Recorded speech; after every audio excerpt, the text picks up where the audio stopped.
Hai saudara-saudara pemirsa Catatan Kehidupan, saat ini saya sedang berada di kantor pusat Yayasan Sahabat Anak bersama dengan teman-teman Panitia Hari Raya Gerejawi mau menyerahkan dana APD Aksi Penyakalan Diri Jemaat GKI Surya Utama selama masa Prapaskah untuk teman-teman kita di Yayasan Sahabat Anak. Dan kita mau belajar apa saja yang mereka lakukan dalam kegiatan mereka dan semoga kali ini juga bisa menginspirasi saudara-saudara. Yuk kita masuk. Silakan Ibu Ketua dan teman-teman.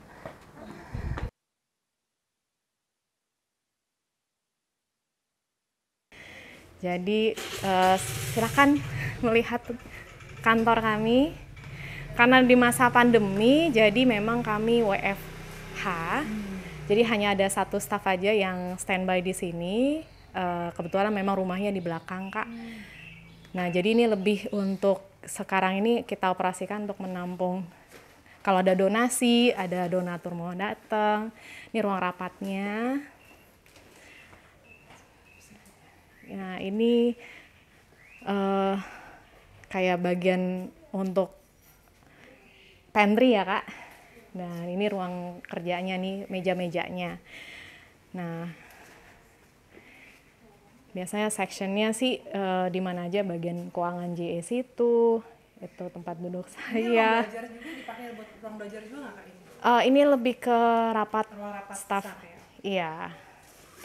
Kalau ruang belajar memang udah difokuskan di depan, kayak gitu. Kita mulai dari ruangan ini ya. Ini ruangan. Ya, kalau ini ruangan santai adik-adik lah, ngobrol bareng sebelum belajar. Kalau di sini ruangan kakak-kakaknya, sekalian penyimpanan ya barang-barang lah, barang-barang. Karena kan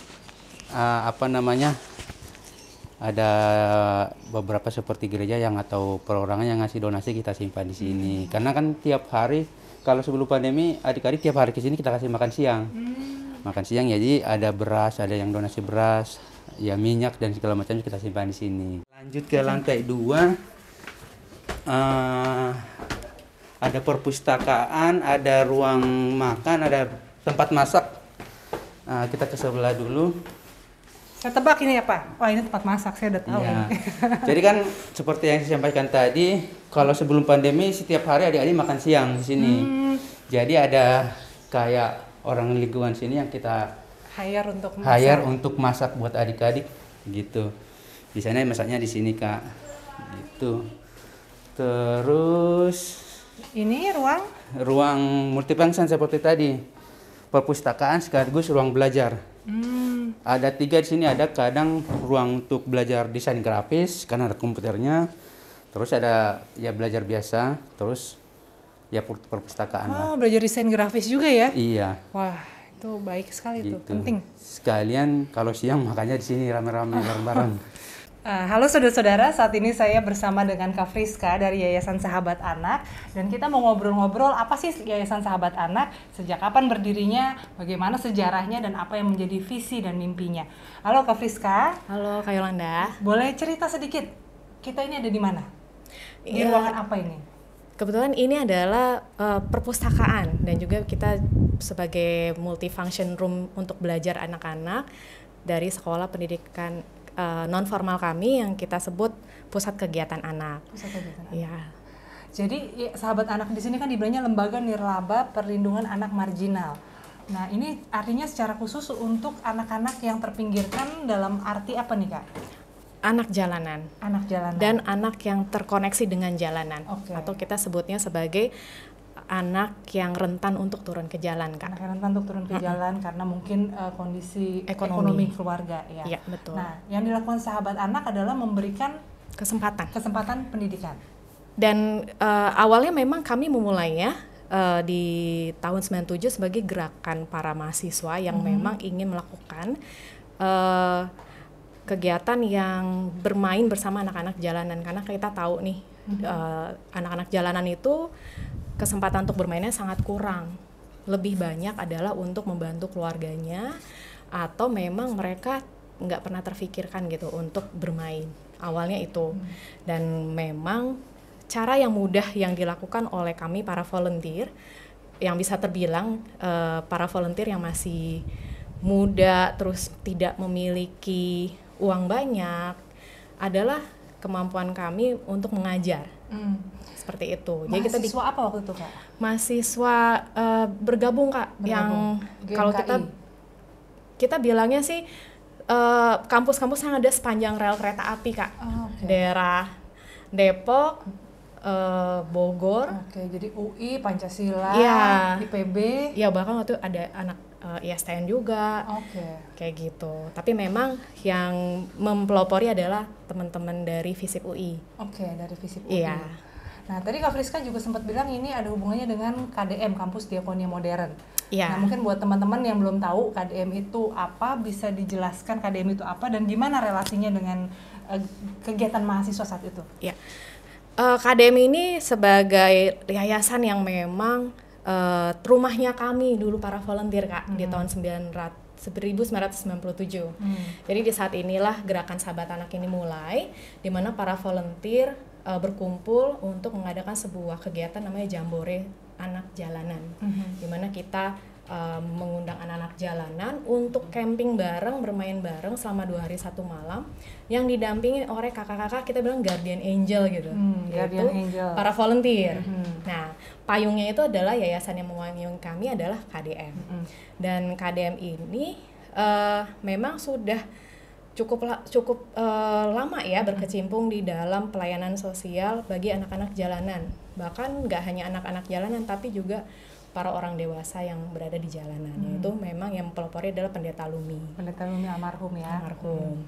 Nah, semenjak itu kita memang melakukan gerakan itu terus-menerus, yang akhirnya Sahabat Anak menjadi sebuah yayasan sendiri karena kalau digabungin dengan KDM cakupannya terlalu besar, karena KDM fokus pada pendampingan dan pembinaan anak di asrama. Jadi Sahabat Anak adalah pendampingan anak di jalanan. Jadi koneksi yang kita lakukan adalah, jadi seperti kakak beradik nih, bahkan bisa dibilang nih kakak tertuanya adalah KDM. Tapi memang dalam pelayanannya kita tetap pada misi yang sama, yaitu kita ingin melakukan upaya perlindungan anak bagi anak-anak marginal. Jadi apa yang kita bisa koneksikan, ya kita kerja bareng, Kak, gitu. Nah, itu kan tahun 97 awal mulanya ya, Kak ya. Tapi resminya sendiri Sahabat Anak ini sejak tahun berapa, Kak?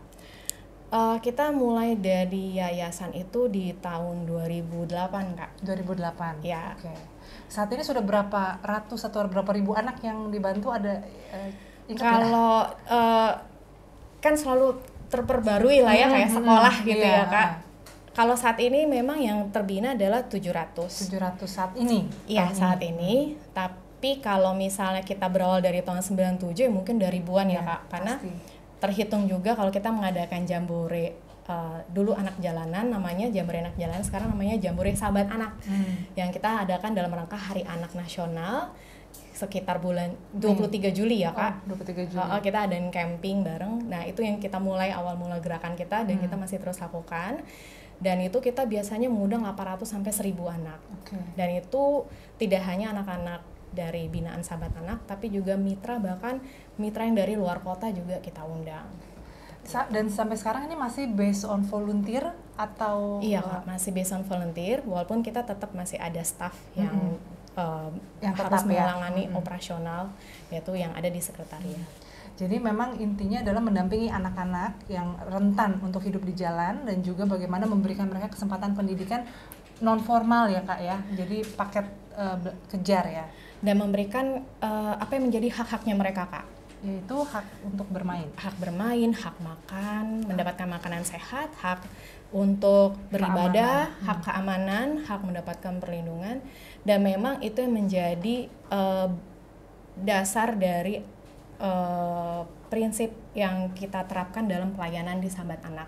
Jadi bagaimana kami para volunteer melakukan gerakan untuk memenuhi dan melakukan perlindungan buat anak-anak marginal. Seperti itu. Boleh cerita suka dukanya nggak, Kak? Mungkin dukanya dulu, apa sih tantangan pelayanan Sahabat Anak ini? Tantangan pastinya kalau kita bercermin kepada perlindungan anak dan memenuhi kebutuhan adik ya, Kak.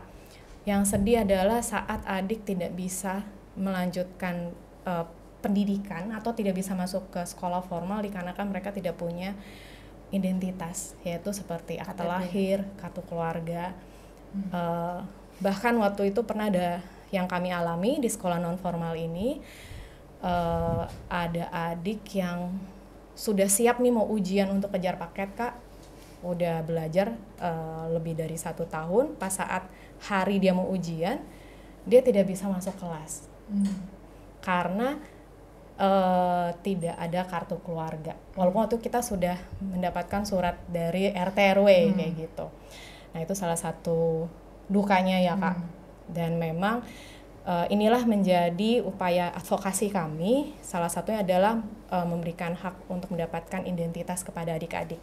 Dan memang PKA atau pendidikan non formal ini adalah salah satu wadah untuk menampung adik-adik dengan permasalahan identitas seperti itu, sehingga mereka tetap bisa melanjutkan sekolah mereka walaupun tidak di sekolah formal. Sementara mereka bersekolah di sini, kami berjibaku bersama orang tuanya untuk bisa memenuhi atau mendapatkan identitas atau mengurus identitas mereka, seperti itu. Sukanya? Kalau sukanya banyak ya Kak, sama seperti kita dalam pelayanan dimanapun juga, kita bisa melihat anak yang tadinya nggak bisa baca. Di saat ada anak yang tadinya dia harus ke jalanan, tapi kemudian orang tuanya kemudian berubah, meminta anaknya udah nggak usah ke jalanan, jadi biar aja ibu saja yang mencari uang. Itu salah satu atau beberapa suka yang kami alami ya Kak. Adik-adik ini ada yang maksudnya sesudah mereka selesai dengan pendampingan dengan sahabat anak, mereka menjadi dewasa, mungkin mereka bekerja, lalu kembali lagi ke sahabat anak mungkin sebagai volunteer ya Kak. Atau mungkin mereka ya maksudnya kisah-kisah sukses mereka itu juga banyak Kak. Iya Kak. Jadi sahabat anak ini program-program yang kami miliki tidak hanya pendidikan non formal ini, tapi juga ada kita bilang sahabat anak lokal Kak. Jadi bisa dibilang sahabat anak lokal ini adalah pintu gerbangnya sahabat anak untuk dikenal oleh adik-adik dan orang tua yang ada di jalanan. Kita ada di 8 titik, ada di di mana aja Kak? Bojong Indah, Cengkareng, Cijantung, Gambir, Grogol, terus ada di Manggarai, Kota Tua, Rusunawa, Cakung Barat, dan Tanah Abang. Memang dekat stasiun-stasiun kereta ya? Memang lokasi-lokasi di mana anak-anak biasanya seliburan di jalanan. Nah, jadi anak-anak yang belajar adalah anak-anak yang memang kita minta komitmennya. Jadi nggak hanya cuma sekali datang. Jadi sifatnya memang seperti bimbingan belajar yang umumnya yang harus datang di waktu yang memang sudah disepakati, di jam yang sudah disepakati. Nanti mereka belajar bersama kakak pengajarnya, nanti ada tugas seperti itu. Dan disinilah yang memang kami motivasi anak-anaknya untuk mereka nanti setelah lulus, baik itu lulus SMA ataupun kuliah, mereka kembali lagi menjadi volunteer untuk melayani di sahabat anak. Dan kalau memang mereka nggak bisa dan memang mereka sudah mendapatkan pekerjaan, kami menyarankan juga sih untuk mereka menyisihkan untuk jadi berkat. Untuk menjadi berkat. Dan kita juga mengajarkan bahwa ada loh tempat seperti sahabat anak. Kalian bisa memilih tempat yang mana saja karena adik-adik memang sudah kita sampaikan dan juga para volunteer kita sampaikan bahwa kita memiliki kampanye untuk stop beri uang kepada anak-anak jalanan langsung. Tapi yang bisa kita lakukan adalah kita memberikan kesempatan. Nah, seperti yang teman-teman yang lakukan dari GKI Surya Utama ini. Atau misalnya secara kita pribadi ketika kita di lampu merah atau ketemu anak-anak di jalanan, kita jangan kasih uang, tapi apa yang kita bisa kasih. Kalau misal kita mau kasih saat itu bisa kita kasih makanan, kita kasih susu seperti itu. Tapi jangan uang. Nah, itu yang memang kita harapkan dari adik-adik yang sudah menjadi alumni kami. bilang. Tapi kalau memang mereka tidak bisa kembali lagi ke sahabat anak, tidak apa-apa juga. Yang penting kita berharap mereka memiliki hidup yang baik. Betul. Dan mereka menjadi pelindung anak di kemudian harinya. Baik itu buat anak mereka sendiri atau buat kalau memang mereka belum punya anak, bisa dengan keponakannya atau adiknya. Wow, Itu. luar biasa ya Kak. Kak, satu lagi nih pertanyaan, karena kami kan dari gereja, dan ini juga tadi kan Kakak cerita tentang latar belakang dengan kampus Diakonia Modern yang didirikan oleh almarhum Pendeta Lumi. Nah, tapi kan pasti Yayasan Sahabat Anak ini lintas agama ya Kak ya. Nah, sebagian besar volunteernya juga lintas agama atau bagaimana Kak? Iya, sebagian volunteer juga lintas agama. Karena memang kami sebagai sebuah yayasan sosial yang memang berkomitmen mengajak banyak masyarakat dari berbagai macam pihak golongan antar ras agama untuk melayani bersama-sama di Sahabat Anak, seperti itu. Dan kembali lagi nih, kalau kita bicara komitmen pribadi kepada Tuhan ya, itu yang menjadi motivasi kami kepada para volunteer. Artinya menyikapi pelayanan ini sebagai respon kita, panggilan pelayanan kita kepada Tuhan. Jadi ketika kita melayani di sini ada tugas nih yang kita ingin lakukan, bukan maksudnya kita melakukan tugas untuk melayani anak ya, tapi kita ingin meresponi kepada Tuhan juga. Oleh itu makanya kita menyampaikan menjadi visi dari Sahabat Anak, Homo Imago Dei, menjadi manusia gambar Allah. Iya. Dan kita berharap kakak-kakak volunteer yang melayani adik-adik untuk membuat adik-adik sadar mereka manusia gambar Allah, kakak-kakaknya juga harus sadar juga bahwa mereka adalah manusia gambar Allah juga, apapun agamanya mereka, seperti itu. Dan kalau kita bicara tentang anak-anak sebagai masa depan itu kan masa depan kita bersama, nggak dipisahkan oleh agama, etnis, suku dan sebagainya ya. Iya. Jadi kalau kita nggak menjaga anak-anak yang mungkin bukan anak kita, bukan orang yang kita kenal, tapi kita nggak mempedulikan, mereka adalah bagian dari masa depan kita. Benar, jadi Kak. memang sebetulnya kepedulian pada anak ini yang mestinya menyatukan kita lintas agama dan berbagai perbedaan identitas itu ya Kak ya. Benar Kak, karena kan kita hidup nggak cuman pada hari ini. Ketika memang Sahabat Anak dengan generasi saya istilahnya saat ini yang menjalankan, jadi bagaimana seperti yang kakak tadi bilang, tercerminnya adalah kami melakukan yang sama dengan adik-adik karena mereka lah generasi dari Sahabat Anak ini. Bagaimana mereka nanti harus bisa melanjutkan pelayanan ini dan membantu banyak anak-anak yang memang membutuhkan. Oke. Kak Friska, terima kasih banyak untuk bincang-bincangnya. Kita boleh lihat-lihat tempat ini ya Kak? Boleh Kak Yolanda, silakan. Oke, terima kasih. Yuk, mari kita pindah tempat.